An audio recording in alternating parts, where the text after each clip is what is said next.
So 2 weeks ago, we started to take a look at this idea about gifts. And so 2 weeks ago, it was many gifts in the same spirit. And so one of the things that we talked about that weekend was the fact that all of us, when we were born, were given a particular set of gifts and talents that nobody else has. And those gifts are never given to us just for ourselves, but are always supposed to be used for others. Last week, Paul took that reading to a little bit further, and we talked about the analogy of the body. And so the body is one and has many members. So the first week talked about the gifts that we get. The second week talked about the relationships that's involved. And then this week is the third part, and this continuing part of Paul to the Corinthians that talks about the gift of love. And so we hear it started out today by saying, strive eagerly for the greatest spiritual gifts, but I'm going to tell you the most important one. And so we have this teaching today on love. And so as Heidi did a great job reading this today, so we go through this list of all these things that we could have. We could have great gifts, we could have great talents, we could have great relationships, but if we don't have love, it isn't worth anything at all.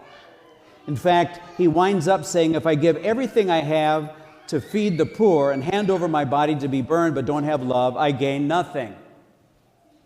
So the teaching now becomes, okay, so what do we really mean by love? So we've got Valentine's Day looming large, and there's a whole lot of things that people like to disguise as or use as the terms of love. But this next section, which a lot of times is used at weddings, unfortunately, the only time the couple thinks about it is on their wedding day, and they should go back to it more often.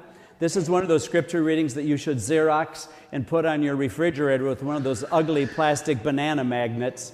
And when the other person gets a little buck, you say, you better go read the refrigerator, because this is a great teaching. And so Paul says to us, love is patient. Now, what does that mean? Patient is the kind of approach that we have that when we've been wronged, that we don't do what we feel like we could do. But more importantly, patient is how God deals with us. So God is infinitely patient with us. How do we know that? Because there's not a perfect person sitting here today, and we still got up today. So God is ultimately patient. So that's the kind of patience we're called to have. Not the patience of Job, the patience of God. And then he says, love is kind. Now, I remind you that the Bible never says about being nice.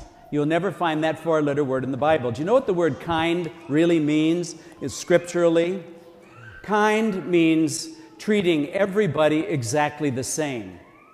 In other words, whether I have my worst enemy or the person I care about the most, nobody can tell, because I treat everybody the same.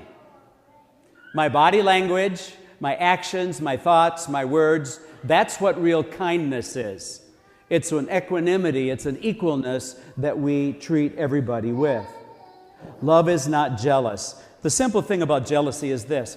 You name the kind of jealousy, and I'll tell you it's a lack of gratitude. So when we're jealous of somebody else or what somebody else has, it simply is the fact that we are not focusing enough on how much God has blessed us.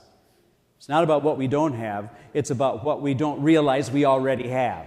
Love is never jealous. It does not put on airs. There's nothing fake about love. We know people, we've got kind of a built-in radar when people are kind of fake that way. Doesn't put on airs. He goes on to say, it's not snobbish. So real love never sets ourselves over and above somebody else. So if you see somebody doing that, they're really not practicing love at all. It's not snobbish. It's never rude. So love never does things at the expense of other people. We're living in a society that's getting more and more uncivil sometimes. It sure as heck isn't love. We kind of feel like we have free rein to say and do what we want to do sometimes. It's not self-seeking. If you're in a relationship and the other person is usually it's all about them, you better get out. You better get out, because love is never self-seeking. It's not all about you. Most of the relationships that I deal with from time to time with marriages that are in trouble, it's because at least one of the two, sometimes it's worse when they're both doing that, it's all about me. And so there is no we. Well, you can't have a marriage that's operating on that. It's not prone to anger. Somebody once said, if you can master your anger, you can master the world. Because all anger really is an immense sense of frustration that things aren't going the way you think they should go. It's a control issue. So if you struggle with anger, then it's about letting go and letting God, and not always having things go the way you think they need to go. That's where it is, prone to anger. The next one, though, is really significant. Neither does it brood over injuries. We call those resentments. And there's nothing that can destroy relationships more than resentments. I heard it described once as it's kind of like having a boil on your arm. People don't get them much anymore. Maybe we're healthier, I don't know. But if you get a boil, what happens is it starts to grow and fester because there's a lot of pus on the inside. And so it gets bigger and bigger. What do? We naturally want to protect it. So we kind of, watch out, watch out. But inevitably, we knock it. And then we say, Hail Mary, full of grace, and a few other choice words, okay? And the only way that can ever get filled is what? We go to the doctor, we get it lanced, we get the pus out, they take the core out, you're going to have a scar, but it's going to heal. Well, there's nothing worse for ourselves spiritually. It's a spiritual cancer in our lives when we brood over resentments, when we hold on to things. The most unhappy people I have met, hands down, are people who are still living in the past about something that happened to them 2,000 years ago. Well, Father, 28 years ago, she said this to me. Oh, get over it. Why? Your salvation depends on it. Your salvation depends on it. So we don't brood over injuries. When I was working in 2 AA programs, when I was in seminary, one of the sessions we had, the Hazelton in Minnesota, who publishes a lot of great things for Alcoholics Anonymous, had a little book called The Golden Book of Resentments. It was a great book because it talked about all these little things that we allow other people controlling over our lives with because we won't let go of things.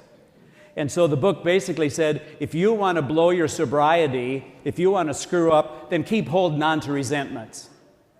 Because it's a slam dunk. You'll never stay sober. It doesn't brood over injuries. Love does not rejoice in what is wrong. Now, nobody in Edgewood does this, but they do in Duncan and Dundee. Okay? And so what this means is, maybe there's somebody that you really can't stand, and then you hear about the fact that somebody backed into their pickup, and you go, that's what we're talking about. Now, you would never do that, but other people do. Okay, and so the idea here is that we don't rejoice in the wrong of anybody, even the people that we hate. We don't rejoice in that, but what do? But we rejoice with the truth. So we can be happy for somebody else, even though we'd like to smack them. When something good happens to them, we can rejoice in their truth. Okay? This kind of love never fails. Now, love is not a concept up here. It's not some psychological or physical thing like that. Real love is a lived reality. So any of you who've been married more than 5 minutes know what I'm talking about. Okay? It's show me. We're from Missouri. Show me. It's not something, like I heard a husband say one time, I think I told you last week, he said, well, she ought to know I love her. I come home for supper. Ooh, the last of the red hot lovers, So it's something that we have to do. And thank goodness, I see a lot of examples of that. It brings me to tears to see an older couple where one of them is taking care of the other one who's in the early stages of dementia. Brings me to tears. Or sometimes when I know that somebody goes to the nursing home and feeds their spouse every day, day in and day out. That's not a concept. That's a lived reality. Those are wonderful examples, and I'm glad that I see a lot of them, and I hope you look for them, because those are the things that kind of tide us over and strengthen us. A great barometer of what your love is like is how you treat the person you dislike the most. So you back off from there. So think about the person that you like to back over in the parking lot, and that's a great barometer of really what your love's like. You know, and I don't remember if it was Maximilian Kolbe or Padre Pio who said, the person who you dislike the most is probably your key to heaven. Is probably your ticket to heaven. So they're either going to keep you out because of how you're dealing with them, or how you deal with them is going to be the thing that gets you in. It's not going to be, being nice to the people that you like. I like Norma. Norma, you're such a nice person, Norma. Oh, okay. Well, that's great. But it's the people that we don't like, the people that we have the hardest time with, maybe people that you've never met but still drive you crazy. It's your attitude towards that's going to be your door in or out of heaven. So where are we at with that? I think that in the last part of this reading, Paul says, there are in the end three things that last: faith, hope, and love. And the greatest of these is love. You know, on the last day, you're not going to put your bank statement on your tombstone. It's not going to say how many acres you have. It's not going to talk about all the equipment that you bought. It's going to people are going to remember you for, or not, is how you treated people. Is the love that you had, the equality that you had in your relationships. That's what people are going to remember, not all this other stuff.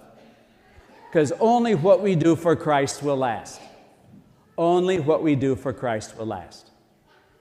So as we continue to pray today, we think about the fact that we believe in a God whose next name is love. God is love. And as I mentioned to you last week, and I'll keep reminding you because it's a reminder to me, that if we are disciples of Christ, which we are, then we need to put ourselves under the discipline of Christ, which means we got to bend our wills and do things the way God asks us to do them. And loving is really the final analysis. It's the bottom line. It's how we gauge everything else. It's not an easy thing to do. That's why we say that it's a virtue. It's a virtue. That means we have to ask God for that kind of help. So we continue to pray today that we can be the kind of lovers that God calls us to be. In the end, the only things that last are faith, hope, and love. And the greatest of those is love.